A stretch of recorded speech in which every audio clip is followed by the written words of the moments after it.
Hi everyone, hello. My name is Anchal Arora and I welcome you all to my YouTube channel The Chem Squad। और आज के video में on demand हम formal charge के बारे में बात करने वाले हैं कि फॉर्मल चार्ज है क्या, कैसे निकालते हैं, कहाँ हेल्प करता है, क्यों चाहिए, everything. So if you're talking about formal charge, I hope you're familiar with Lewis dot structures already. If you're not, you can send that thing in the comment section and I'll make a video on that too. So I'm hoping you're familiar with Lewis dot structures. So I'll start talking about formal charge directly.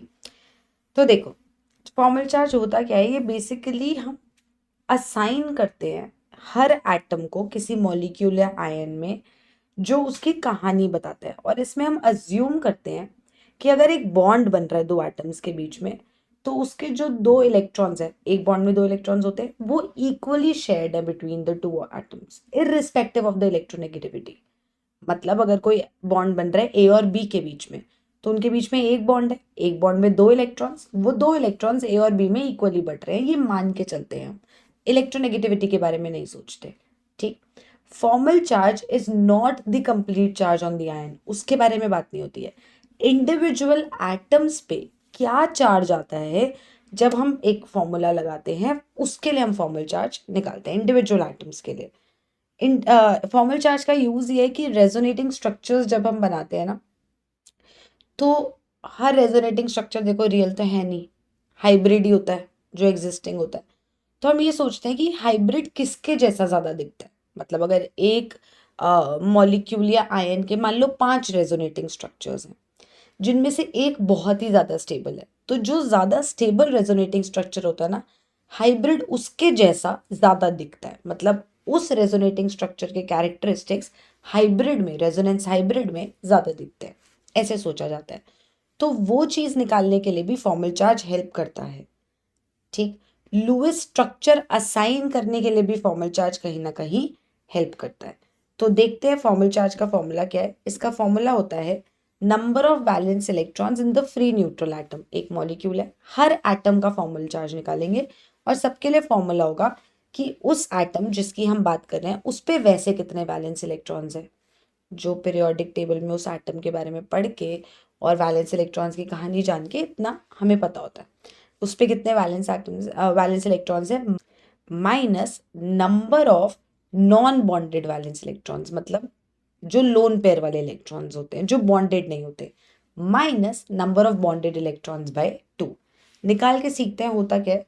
जैसे मेरे पास अगर CO2 है, इसमें oxygen, carbon, oxygen, 1 2, oxygen को mark कर लेते हैं क्योंकि ऑक्सीजन है वो। तो कार्बन पे अगर हम बात करें फॉर्मल चार्ज की, तो इस पे वैलेंस इलेक्ट्रॉन्स कितने होते हैं कार्बन के, 2s2 2p2, 4 valence electrons, minus कोई लोन पेयर नहीं होता इस पे, 4 बॉन्ड बना रहे हैं यार, तो non bonded electrons 0, minus 4 bond बना रहे हैं ना, हर बॉन्ड पे कितने इलेक्ट्रॉन्स होते हैं, 2। तो 4 बॉन्ड मतलब 8 इलेक्ट्रॉन्स डिवाइडेड बाय 2, इसका शेयर देखा हमने। मतलब अगर इस बॉन्ड के 2 इलेक्ट्रॉन्स हैं तो एक इस कार्बन का, एक इस ऑक्सीजन का, ऐसे सोचते हैं। तो ये आ जाएगा 4 माइनस 4 0। तो कार्बन पे फॉर्मल चार्ज आ गया 0। ऑक्सीजन की बात करें, ऑक्सीजन नंबर 1 की बात करते हैं। इसके पास वैलेंस इलेक्ट्रॉन्स 6, 2s2 2p4, और number of lone pair electrons 1 2 3 4, 4 minus करा, माइनस बॉन्डेड इलेक्ट्रॉन्स, ये 2 बॉन्ड बना रहा है, हर बॉन्ड में 2 इलेक्ट्रॉन्स होते हैं, तो टोटल 4 इलेक्ट्रॉन्स बाय 2।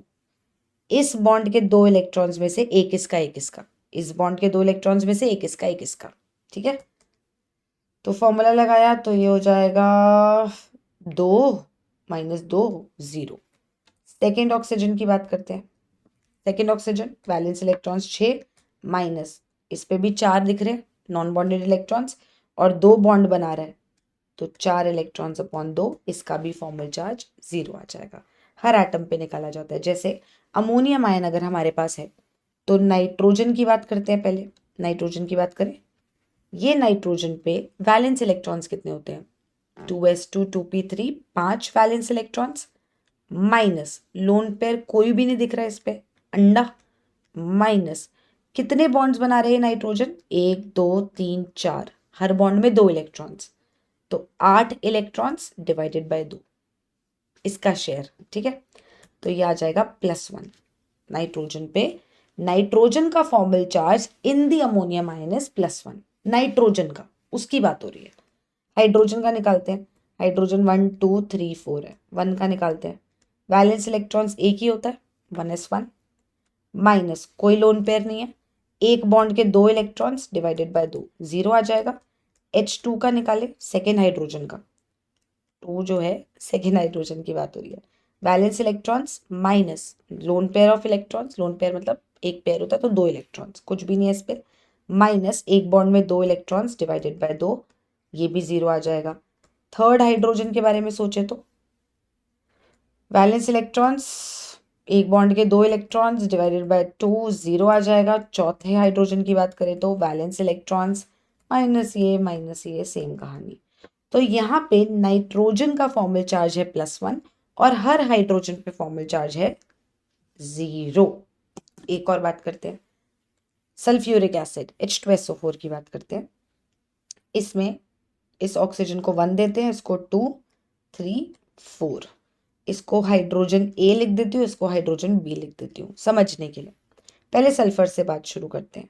सल्फर होता है 3s2 3p4 वैलेंस इलेक्ट्रॉन्स, तो 6 वैलेंस इलेक्ट्रॉन्स माइनस, कोई लोन पेयर नहीं है इस पे, 0 माइनस, एक bond, 2 bond, 3 bond, 4 bond, 5 bond, 6 bonds है, हर बॉन्ड में 2 इलेक्ट्रॉन्स, तो टोटल बॉन्डेड इलेक्ट्रॉन्स कितने हो गए, 6 इंटू 2 12 डिवाइडेड बाय 2 हो जाएगा फॉर्मूला के अकॉर्डिंग, तो यह आ जाएगा 0। सल्फर पे फॉर्मल चार्ज 0 है इन सल्फ्यूरिक एसिड। ऑक्सीजन 1 की बात करते हैं। ऑक्सीजन 1 की बात करते हैं।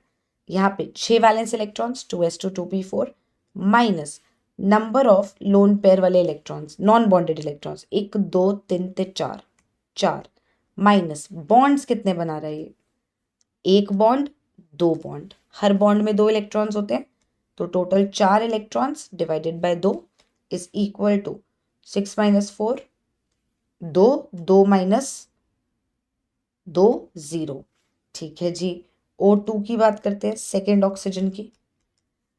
सेकेंड ऑक्सीजन कितने valence electrons, 6 minus 1 2 3 4, 4 non bonded electrons, 2 bonds बना रहा है, हर बॉन्ड में कितने इलेक्ट्रॉन्स होते हैं, 2, तो टोटल 4 डिवाइडेड बाय 2, ये भी 0 आ जाएगा। O3 की कहानी O1 जैसी ही आएगी, निकाल के देख लेना, 6 - 4 - 4/2 0, और O4 की कहानी भी O2 जैसी आएगी और ये भी 0 हो जाएगा। तो इसमें हमने ऑक्सीजन्स पे और सल्फर पे फॉर्मल चार्ज निकाल दिया, सब पे 0 आ रहा है। हाइड्रोजन ए पे देखते हैं।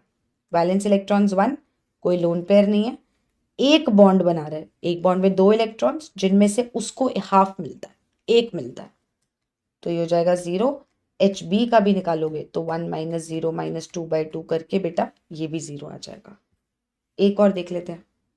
अरे अपने आप चला गया वापस। NO3- आयन देखते हैं, nitrate ion. Formal charge atoms पे होता है, ठीक है। नाइट्रेट आयन में अगर हम देखें तो इस ऑक्सीजन को A, इसको B, इसको C बोल देते हैं।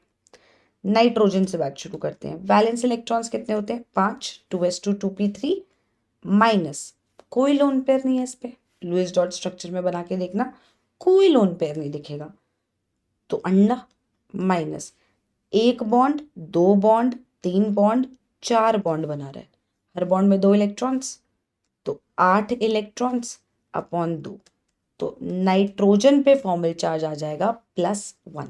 नाइट्रोजन पे फॉर्मल चार्ज आ गया +1। ऑक्सीजन ए पे देखते हैं।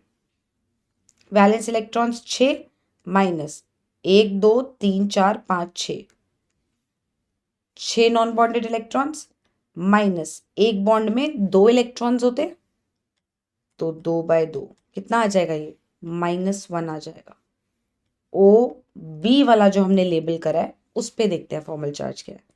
6 valence electrons, 6 valence electrons minus non bonded electrons कितने हैं, 4, राइट, माइनस 2 बॉन्ड्स बना रहे तो 4 इलेक्ट्रॉन्स, -4/2 कितना आ जाएगा फॉर्मल चार्ज, 6 - 4 2, 2 - 2 0, तो इस पे फॉर्मल चार्ज 0 है, इस पे फॉर्मल चार्ज +1 है, इस पे फॉर्मल चार्ज -1 है। इस पे फॉर्मल चार्ज देखें, OC पे अगर हम देखें, OC पे तो नंबर ऑफ वैलेंस इलेक्ट्रॉन्स होते हैं 6, lone pair electrons non bonded electrons 1 2 3 4 5 6, minus bonded electrons एक ही बॉन्ड बना रहे हैं, एक बॉन्ड में 2 ही इलेक्ट्रॉन्स होते हैं तो 2/2, तो ये आ जाएगा बेटा -1।